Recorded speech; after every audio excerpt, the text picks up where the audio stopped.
महोदय, हमारे इस रतलाम ग्रामीण का जो विधानसभा है उसके अंदर जो जमीन जा रही है उसके 52 गांव शेड्यूल एरिया के अंदर आ रहे हैं। जो आरटीआई लगा के हमने फाइल किया, उस शेड्यूल एरिया में सरकार की 1 इंच भी जमीन नहीं है। यह पीरामल जजमेंट बोलता है, तो क्या आप उस जजमेंट के खिलाफ जा रहे हैं? ये महोदय, समता जजमेंट भी ये बोलता है कि अनुसूचित क्षेत्र में एक व्यक्ति है और भू राजस्व संहिता की जो 165(6) है उस धारा में यह लिखा है कि आदिवासी की जमीन गैर आदिवासी नहीं ले सकता। तो क्या सरकार आदिवासी है जो हमारी जमीन ले रही है? और अनुच्छेद 141 के तहत जो न्यायालय ने जो माननीय सुप्रीम कोर्ट ने जजमेंट दिए हैं वो हर न्यायालय पे लागू है, भले वो एग्जीक्यूटिव न्यायालय हो, जुडिशियल न्यायालय हो, तो हर जगह लागू है। तो संविधान की अवमानना और माननीय सुप्रीम कोर्ट की अवमानना करने वाले के खिलाफ 124(a) के तहत देशद्रोह का मुकदमा क्यों नहीं होना चाहिए? हमारी लड़ाई ये है कि हम आपसे बार बार कह रहे हैं कि हम ट्रीटी पे हैं, हम लोग एग्रीमेंट पे हैं। आपका जुरिडिक्शन 10 साल की राजनीति आरक्षण लेकर के हमको आपने फंसाया है, इसलिए आप लोग हम पे डंडा चला रहे हैं। यह प्रवृत्त विधि, ये एडॉप्शन ऑफ लॉ, राष्ट्रपति ने जो कानून वोट दिया है उसके तहत प्रवृत्त विधि और विद्वान विधि बना करके लागू किया है। जो फॉरेस्ट एक्ट बनाया, अभी ये बोल रहे हैं सरकारी जमीन, ये फॉरेस्ट एक्ट बनाया, ये अनुच्छेद 13(2) के तहत हमने विरोध जता दिया तो ये शून्य हो गई। तो फिर आप कैसे कह रहे हैं हमारी जमीन? संविधान को मान आप नहीं रहे हैं, कानून को मान आप नहीं रहे और देशद्रोही हमको कह रहे हैं। ये कहाँ कानून है? तो ये चीजें हैं। हमारे 52 गांव अनुसूचित क्षेत्र है और उसकी 1 इंच भी जमीन महोदय हम गर्दन कलम हो जाए जमीन हम नहीं देंगे। भले ये ज्ञापन एज ए आप राज्यपाल जी हैं, एज ए आप कलेक्टर हैं, आप राष्ट्रपति जी हैं, ये मान करके हम आपको ये ज्ञापन दे रहे हैं। भले आप एक अनुविभागीय अधिकारी हैं पर हम आपको एक राष्ट्रपति, क्योंकि हमारे यहाँ राष्ट्रपति और राज्यपाल ही 2 मात्र कानून लगा सकते हैं। इसके अलावा हमारे यहाँ कोई, आप जानते होंगे कि 153 के तहत जो कार्यपालिक शक्ति है उसमें मुख्यमंत्री और राज्यपाल दोनों मिलकर के सामान्य क्षेत्र में लगाते हैं। हमारे क्षेत्र में सिर्फ राज्यपाल स्वविवेक शक्ति से लगाता है। फिर भी हमने आरटीआई फाइल करी आपके राजभवन में, ये पूछा 5वीं अनुसूची एक क्षेत्र है, कानून नहीं है, उस क्षेत्र पैरा 2 के तहत कार्यपालिक शक्ति का विस्तार हुआ है? बोले नहीं हुआ है। नहीं हुआ है तो आपका कार्यपालिक शक्ति हमारे अनुसूचित क्षेत्र में क्या कर रहा है? ये हम आपसे पूछना चाहते हैं। टोटली असंवैधानिक काम है, टोटली असंवैधानिक काम है आपका। ये हम आपको बार बार बोल रहे हैं, इसके बावजूद भी आप हम पे प्रहार करे जा रहे हैं। तो महोदय, ये ज्ञापन लाया हूँ, इस ज्ञापन में मैं जो आपको धाराएं दे रहा हूँ, शेड्यूल डिस्ट्रिक्ट है 1874 में हमने अंग्रेजों से लड़के हमारी टेरिटरी को आजाद करवा लिया था, आपने हमको गुलाम बनाया। भारत शासन अधिनियम जो 1935 है, सेक्शन 91, 92 और 311, जो 91, 92 है उसको एग्जिस्टिंग लॉ बना करके हमारे जो आपका जो वर्तमान संविधान है उसमें डाला। और 311 भारत की 3 क्षेत्र थे, इंडियन स्टेट, ब्रिटिश इंडिया और ट्राइबल एरिया, उस पर जुरिडिक्शन लगाने के लिए आप लोगों ने ट्रीटी करा, एग्रीमेंट करा और कहा, ट्रीटी करा, एग्रीमेंट करा और कहा कि यहाँ का लोकल लॉ जो चलेगा, लोकल लॉ यानी force of law and existing law, जो गांव का जो विधि विधान, ग्राम सभा, रूढ़ी प्रथा, विधि को बल। अब विधि को बल का मतलब क्या है? संविधान का पूरा बल हम हमारे समाज के बीच में रखते हैं, यह हमारा लोकतंत्र है। अगर ज्ञात हो तो संविधान की डिबेट में जयपाल सिंह मुंडा ने माननीय अंबेडकर जी को यह कहा था, हमारे समाज को क्या लोकतंत्र सिखा रहे हो, हमसे तुमको लोकतंत्र सीखना पड़ेगा। ये हमारा समाज, पुरखाई समाज कब से लोकतंत्र में बसते आया है। महोदय, इंडियन इंडिपेंडेंस एक्ट का जो सेक्शन 7ABC है, इंडियन इंडिपेंडेंस एक्ट वो एक्ट है जो भारत को आजादी देता है। तो उसमें जो सी वाला इलाका है, वो सी वाला इलाका हमारा है, ट्राइबल एरिया। इंडियन स्टेट राजा महाराजाओं वाला था, वो आपने मिला लिया। ट्राइबल एरिया जो 371 के अंतर्गत आता है वो आज तक नहीं मिला है और ट्रीटी पे चल रहे हो। ये 13(3) का को हमको विधि का बल है। 372(1) आपका यह 372(1) बोलता है 395 के तहत सारी संविधान की विधियां समाप्त होती है तो 372 एक प्रवृत्त विधि को लागू कर लेता है। यह हमारा संविधान बोलता है। 244 एक 5वीं अनुसूची 76 के शासन प्रशासन कल्याण व हिताक के बारे में प्रति महामहिम राष्ट्रपति महोदय, महामहिम राज्यपाल महोदय, मानव अधिकार आयोग, माननीय मुख्यमंत्री महोदय, पर्यावरण मंत्री महोदय, प्रभारी मंत्री महोदय, ये जो हमारा मकसद था कि ऐसे कार्यपालिक मजिस्ट्रेट जिला दंडाधिकारी है उनसे ही हम उनको ही ज्ञापन देंगे। शेड्यूल डिस्ट्रिक्ट 1874 ये आपका संदर्भ हुआ। विषय है महोदय कि मेगा टेक्सटाइल पार्क के लिए प्रस्तावित औद्योगिक निवेश क्षेत्र से संबंधित जमीन 5वीं अनुसूची 76 में बिना ग्राम सभा के सहमति से प्रस्तावित निवेश क्षेत्र को अविलंब निरस्त करे या संबंधित कानून बोले उसके तहत आपका डंडा ले जाइए। ये मेरा आपसे निवेदन है। इसको मैं भी बताता हूँ किस टाइप से आप ले जाएंगे। भारत के संविधान के अनुच्छेद 13(3) का में लिखित फोर्स ऑफ लॉ आदिवासी समुदाय के रूढ़ी प्रथा कस्टमरी लॉ आदिवासी रूढ़िगत ग्राम सभा के अनुरूप कार्य जो आपका इंडियन इंडिपेंडेंस एक्ट 1947 के सेक्शन 18 यानी अनुच्छेद 13(3) का में लिखित ऑर्डर यानी जो आपका 7 ABC है संविधान एक जो बोलता है भारत अर्थात राज्यों का संघ जो अनुच्छेद 12 की परिभाषा से अनुसूचित 76 उससे बाहर है कि संपूर्ण अधिकारिता मीनिंग कार्यपालिका आपका न्यायपालिका और विधायिका समाप्त कर आपका डंडा ले जाइए। हम हमारा शासन चला लेंगे, हम हमारी जमीन बचा लेंगे, हमको विकास करना विकास कर लेंगे, ट्यूबवेल लगाना ट्यूबवेल लगा लेंगे, तालाब बनाना हम बना लेंगे।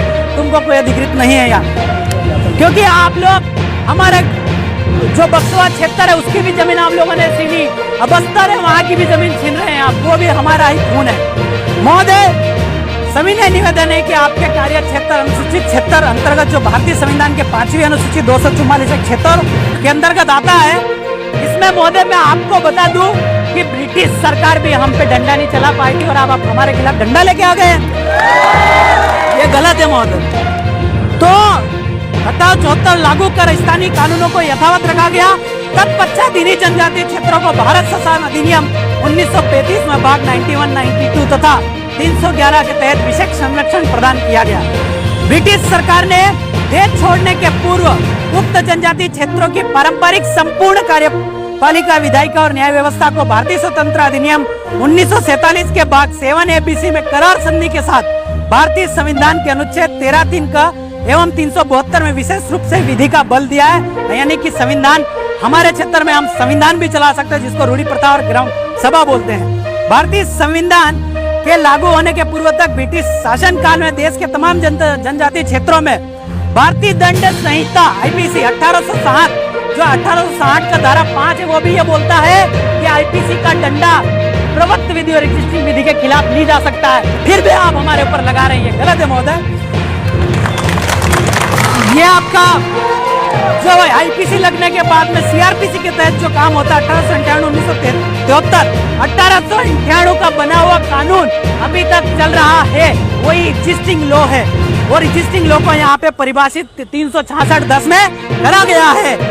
अध्यक्ष 1(2) के तहत सभी तरह के दीवानी एवं फौजदारी मामलों का न्यायीकरण प्रत्येक ग्राम स्तर पर स्थानीय पारंपरिक तरीके से करते हैं।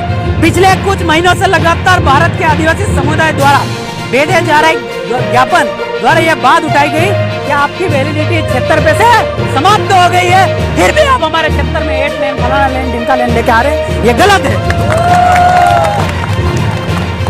कि इंडियन इंडिपेंडेंस एक्ट 1947 के सेक्शन 7 ABC फॉरेन जुडिशन मतलब कि विदेशी अधिकारिता, अंबेडकर जी ने ट्राइबल एरिया को विदेशी अधिकारिता यानी कि एक फॉरेन के टाइप से अधिकारी करके हमको ट्रीटी पे यहाँ पे रखा है। अनुरूप भारत के कार्यपालिका न्यायपालिका विधायिका आदिवासी क्षेत्रों क्रमशः जो आपका 1935 का जो है एक्सक्लूडेड एरिया और आंशिक वर्जित क्षेत्र में लगाया जाए, अन्यथा यह क्षेत्र भारत के अधिकारिता से स्वयं को अलग कर लेंगे। जैसा कि ज्ञात है, प्रतिभा पाटिल राष्ट्रपति महोदय के समय 8 नवंबर 2019 जो बैठक हुई थी उसका रिजल्ट आया था कि राज्यपाल के राष्ट्रीय आदिवासी अनुसूचित जनजातियों के हेतु सम्मेलन के संविधान के अनुच्छेद 244(1) के प्रावधान अनुसूची पैराग्राफ 3 के अनुसार राष्ट्रपति के कार्यालय में एक बार होता है। विस्तार पूर्वक जानकारी देते हुए महोदय ये बताना चाहते हैं कि अंग्रेजों ने 3 तरह की शासन व्यवस्था चलाई थी।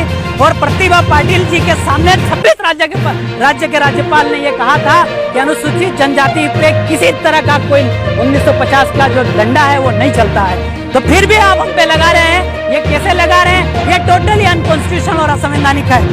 जिसमें पहला था ब्रिटिश इंडिया, जहाँ अंग्रेजी शासन था, जो अनुच्छेद 1 है आपका जो 7A है इंडियन इंडिपेंडेंस एक्ट 1947 का, इंडियन स्टेट यानी भारत के राज्य 76, इंडियन इंडिपेंडेंस का जो 7B है जिसमें राजा महाराजा थे, और जो C था ट्राइबल एरिया आदिवासी क्षेत्र, जहां अंग्रेजों ने शासन किया ही नहीं। संविधान के अनुच्छेद 1 के 3G जिन्हें करार संधि ट्रीटी एग्रीमेंट द्वारा आयोजित किया गया, जो कि स्वतंत्र हो चुके हैं। आदिवासी को 10 साल का राजनीतिक आरक्षण देकर यह कहकर ब्रिटिश बनाम भारत में मिलाया गया, जो आप हमारे पे डंडा चला रहे हैं, जो कि मिला गया कि आदिवासी अभी शासन चलाने के काबिल नहीं है, ये करके इन्होंने हमको शामिल किया। तो मैं ये बोलता हूँ हम अभी शासन चला सकते हैं, आप लोग ले जाइए आपके फैक्ट्री। 10 सालों के लिए आप हमें अनुच्छेद 334 द्वारा, ये हम अनुच्छेद भी इसलिए बता रहे हैं कि आपका डंडा फिर से गलती न कर बैठे। महोदय, ये जो करार है अनुसूचित 76 वर्ष भारत शासन की अधिकारिता में हुआ है, जिसमें आपकी सरकार की संपूर्ण अधिकारिता की वैलिडिटी हमारे क्षेत्र पे समाप्त, क्षेत्र में सारी कार्यपालिक शक्ति न्यायपालिक करार के माध्यम से चल रही है। इस व्यवस्था में हम काफी समस्याओं का सामना करना पड़ा है। श्रीमान जी से निवेदन है कि हमारे समस्या का समाधान करें, अन्यथा आपकी अधिकारिता आपके क्षेत्र में ले जाइए। महोदय, ये जो समस्या है ये हमको प्रकाशित हुई थी दिनांक 26/6/2021 के समाचार पत्र दैनिक भास्कर में छपी खबर ने हमें एक मृत रूप दे दिया और हमारे जीवन पर सवाल खड़े कर दिए। खबर यह थी कि मेगा टेक्सटाइल पार्क के लिए रतलाम में बनने वाले औद्योगिक निवेश क्षेत्र के लिए राज्य सरकार हमारी जमीन जो है जीवन यापन की एवं 1466 हेक्टेयर जमीन छीनकर औद्योगिक निर्माण के लिए देने का प्रस्ताव किया है। समाचार पत्र में छपी खबर के अनुसार प्रस्ताव की गई जमीन इस प्रकार है, जो टेबल छपी थी, मैंने एचडी छापी है। बिबड़ौद में सर्वे नंबर 122, जिसका क्षेत्रफल हेक्टेयर में 724.23, जो सरवनी खुर्द है उसमें सर्वे नंबर 2 28, आपका जामथून में सर्वे नंबर 1 2.1500, जुलवानिया 15 87.030, मलसोड़ी 19 634.5323, रामपुरिया 1 5.940। इसके कुछ दिन पहले 21/06/2021 को इसी समाचार पत्र में खबर छपी थी। स्पेशल इन्वेस्टमेंट विजन का प्रोजेक्ट के तहत इस योजना में 2400 उद्योग लगेंगे। कितने? 2400। ये लोग हमको बर्बाद करने पे तुले हुए हैं। और महोदय, इस योजना के तहत ली जाने वाली जमीन को 1542 जो है उसको शासकीय जमीन बताया, जो कि आपका हमने पीरामा रेड्डी जजमेंट के तहत अवैधानिक बताया। आप वो जो 256 है वो निजी भूमि बताया। निजी भूमि तो तुम भूल ही जाओ, अनुसूचित क्षेत्र की 1 इंच भी जमीन तुमको हम ना देने वाले। महोदय, संबंधित क्षेत्र में 52 गांव अनुसूचित क्षेत्र ही है। मैं नहीं बोल रहा हूँ, ये 1950 का स्टेट ऑर्डर निकला था, जिसको राजपत्तर बोलते हैं, गेजेट, जो कि अनुसूचित क्षेत्र में कलेक्टर महोदय का भी गेजेट नहीं निकला हमको राज करने के लिए। ये माननीय गोपाल जी डाट ने हमको बहस के दौरान हमने पता भी कर लिया और हमें पढ़ा भी है, जिसमें कुछ गांव का नाम लेता हूँ: गोपालपुरा, रामपुरिया, जुलवानिया, पलसोड़ी, भंवरगढ़, ढोलावाड़, राजपुरा, दंतोड़ा, लालगुवाड़ी, पलास, पिपलोदी, भिलखड़ी, झरखड़ी, सरवण आदि ऐसे 52 गांव अनुसूचित क्षेत्र रूप में परिभाषित है।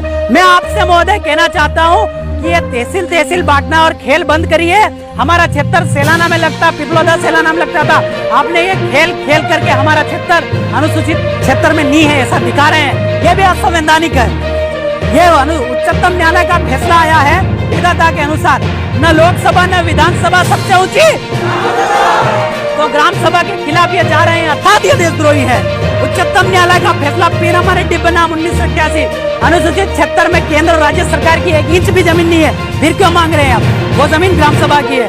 उच्चतम न्यायालय के समता जजमेंट, अनुसूचित क्षेत्र में सरकार एक व्यक्ति है 14 फॉरेस्ट को लेकर के एक केस चला था, उस केस में ये आया था, सुप्रीम कोर्ट बोल रहा है, मैं ना बोल रहा हूँ।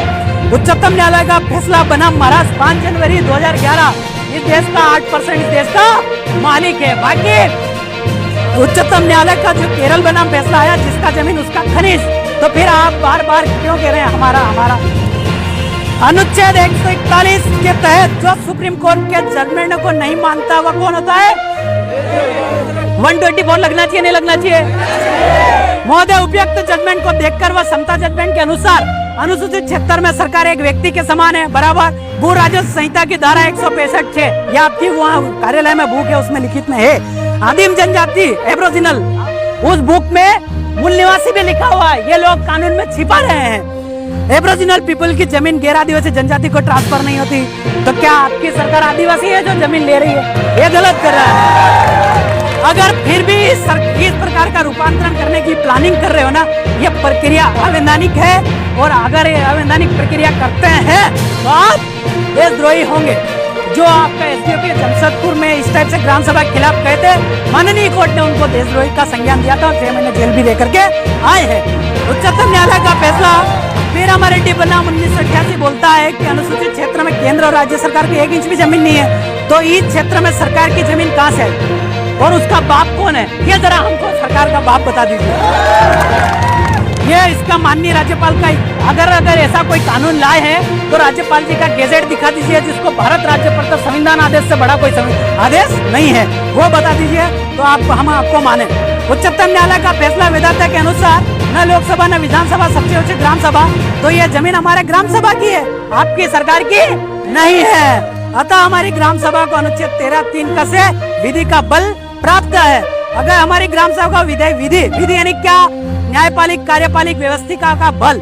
अगर इन 70 सालों में ग्राम सभा विद्यमान विधि या प्रवत विधि को कमजोर करने के लिए कोई संशोधन बना है, तो अनुच्छेद 13(2) आप पढ़ लेना के तहत आदिम जनजाति ने जो विरोध किया उसके तहत शून्य हो गया। फिर भी आप हम पे डंडा चला रहे हैं। महोदय, अनुच्छेद 141 के तहत माननीय सुप्रीम कोर्ट के जजमेंट हर न्यायालय में लागू है, जो आपके न्यायालय में भी लागू है। अगर कोई न्यायालय के जो कोई कार्यालय मानने से इनकार करता है, तो आईपीसी की धारा 124(a) के तहत आप देशद्रोही हैं, अर्थात फिर भी हमारी जमीन लेने की कोशिश की तो हमारी ग्राम सभा आपको क्या बोलेगी? देशद्रोही। महोदय, ये एक जन आंदोलन है, क्योंकि इस निवेश क्षेत्र में जो कंपनी आ रही है उससे हर जाति और हर वर्ग का नुकसान है। इस निवेश क्षेत्र से बनने वाले उद्योग से उत्पन्न होने वाली भयानक जानलेवा समस्या इस प्रकार है, क्योंकि इस निवेश क्षेत्र में जो कंपनी आ रही है वो हर जाति और हर वर्ग का नुकसान कर रही कि नहीं कर रही? पर्यावरण का नुकसान, कंपनी लगने से पूरा पर्यावरण नष्ट हो जाएगा, जिससे पूरे रतलाम जिले और शहर को ऑक्सीजन की कमी होगी, जो अभी तुम ढूंढते फिर रहे थे कोरोना काल में और हमारे गांव वाले पेड़ के नीचे ले रहे थे। पूरे शहर को दूषित हवा ग्रहण करना पड़ेगी। कंपनी से निकलने वाला दूषित पानी ढोलावट डैम में जाएगा, जिससे पूरा ढोलावट डैम का पानी दूषित हो जाएगा और पानी पीने वाले सारे प्राणी मर जाएंगे और प्रकृति दूषित हो जाएगी। जिसके दुष्ट पापी कौन होगा? प्रशासन। जमीन से निकलने वाला पानी लाल पीला हो जाएगा, जिससे मनुष्य का जीवन संकट में पड़ जाएगा। यह बीजेपी के कार्यकाल में हिम्मत जी कोठारी के समय बना पर्यावरण पार्क उजड़ जाएगा, इनमें भी एकता नहीं है। जमीन पर निर्भर लोगों का जीवन नष्ट हो जाएगा। मतलब सीधा है कि इस निवेश क्षेत्र आने से किसी विशेष जाति वर्ग को पूरे मनुष्य